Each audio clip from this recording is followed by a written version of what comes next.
Assalamualaikum warahmatullahi wabarakatuh. Selamat pagi anak-anak.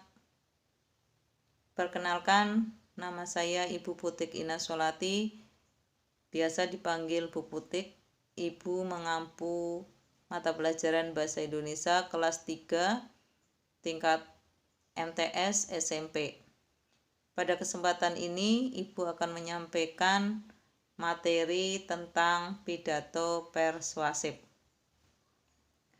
Sebelum masuk ke materi teks pidato persuasif, Ibu akan membacakan poin-poinnya terlebih dahulu. Yang pertama,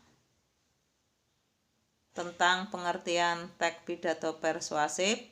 Yang kedua, tujuan teks pidato persuasif.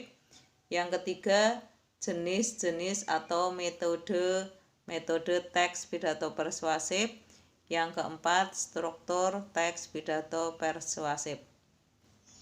Baiklah, yang pertama akan kita bicarakan tentang pengertian pidato persuasif. Sebelum sampai pada pengertian apa itu pidato persuasif, akan Ibu sampaikan dulu pengertian pidato secara umum. Sering kita mendengar atau melihat orang sedang berpidato.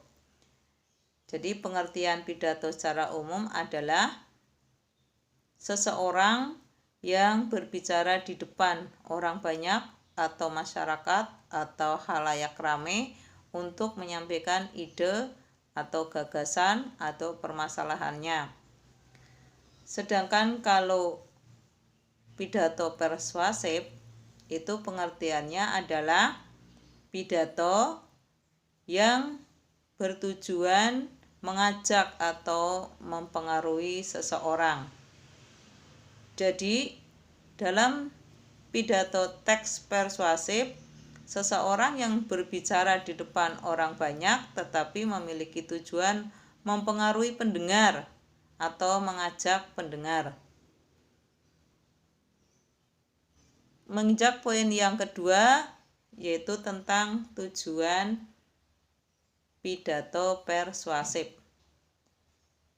Pidato persuasif memiliki tujuan yang pertama, mengajak. Yang kedua, membujuk. Yang ketiga, mempengaruhi. Yang keempat, meyakinkan. Yang kelima, menghibur.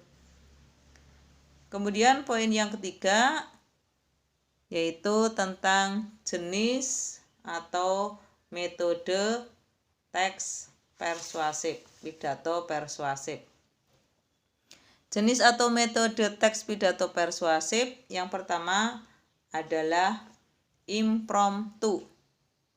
Impromptu artinya teks pidato persuasif yang penyajiannya secara spontan.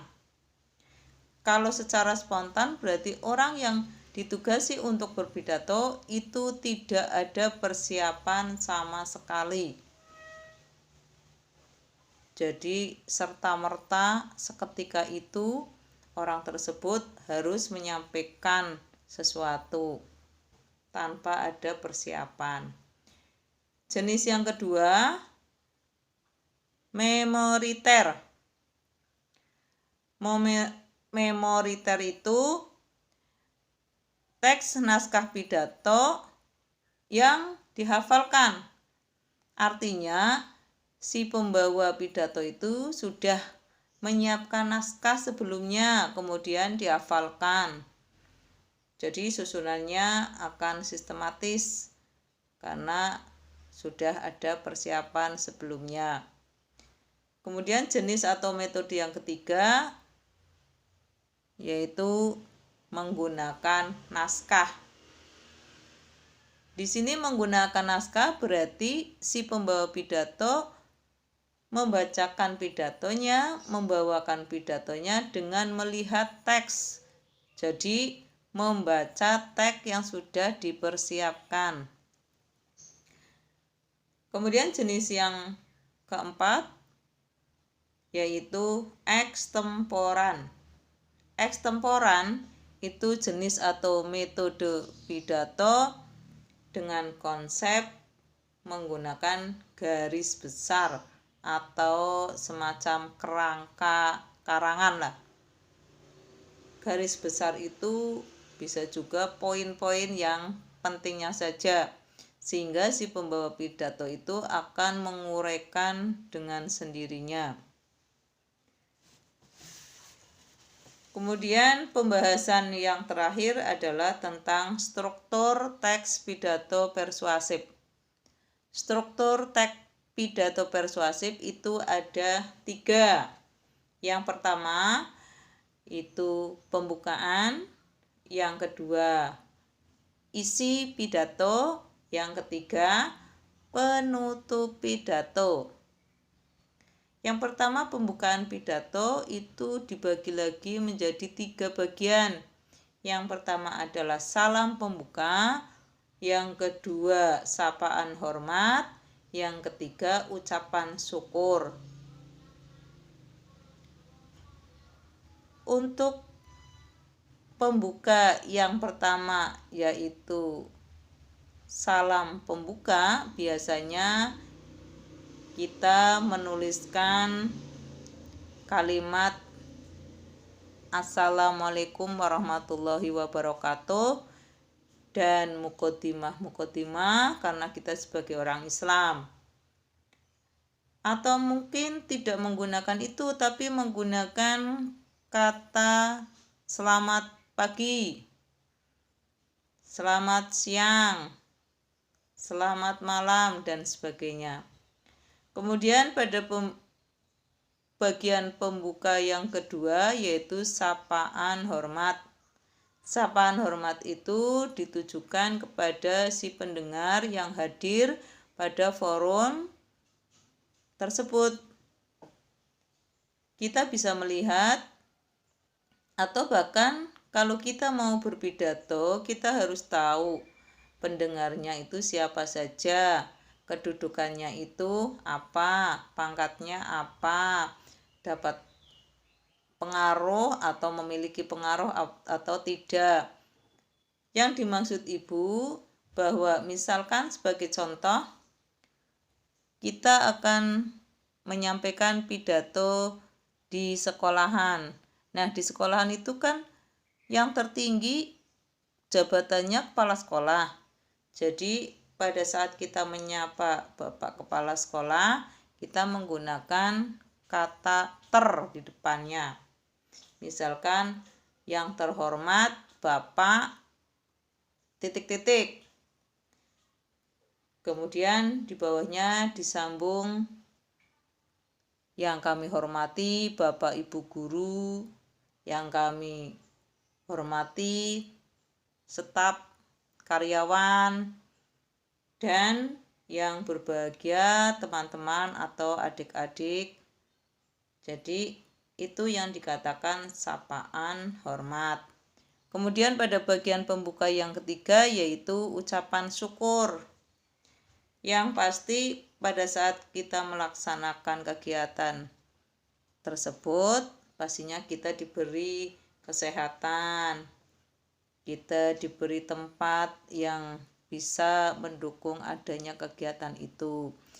Misalkan kalau kita sebagai orang Islam biasanya kita menyampaikan ucapan syukur kepada Allah yang telah memberikan karunia-Nya nikmat sehat sehingga kita bisa berkumpul di tempat yang berbahagia dan seterusnya, seperti itu. Kemudian setelah pembuka teks pidato itu selesai, kita menginjak ke isi pidato. Isi pidato berarti kalian menuliskan tentang apa yang akan disampaikan dalam pidato tersebut, yaitu pokok pembicaraan yang akan disampaikan pada saat kita mau menyampaikan pidatonya. Kemudian yang ketiga, setelah pembukaan, kemudian isi, terus penutup. Penutup itu terdiri dari 4 bagian. Yang pertama, saran.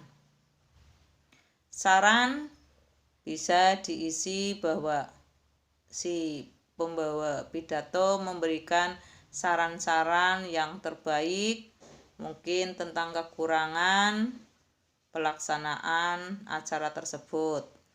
Kemudian yang kedua, harapan. Harapan-harapan disampaikan oleh si pembawa pidato tentang hal-hal yang bisa menunjang ke arah kebaikan. Kemudian yang ketiga, ucapan rasa terima kasih karena sudah memberikan waktunya untuk bisa menyampaikan sesuatu. Dan yang terakhir tentu saja permohonan maaf, yang pasti dalam setiap pembicaraan barangkali ada kesalahan, di situ kalian sampaikan ucapan maaf. Dan pada akhir dari sebuah pidato tentunya kita sebagai orang Islam juga menutup dengan ucapan wassalam. Demikianlah anak-anak materi tentang teks pidato persuasif yang Ibu sampaikan. Mudah-mudahan anak-anak bisa menyimak dan menulis apa yang sudah Ibu sampaikan di depan tadi. Demikianlah. Yang perlu diingat adalah nanti Ibu akan memberikan tugas untuk anak-anak membuat teks pidato persuasif. Ibu rasa cukup bahwa pertemuan kali ini Ibu akhiri. Wassalamualaikum warahmatullahi wabarakatuh.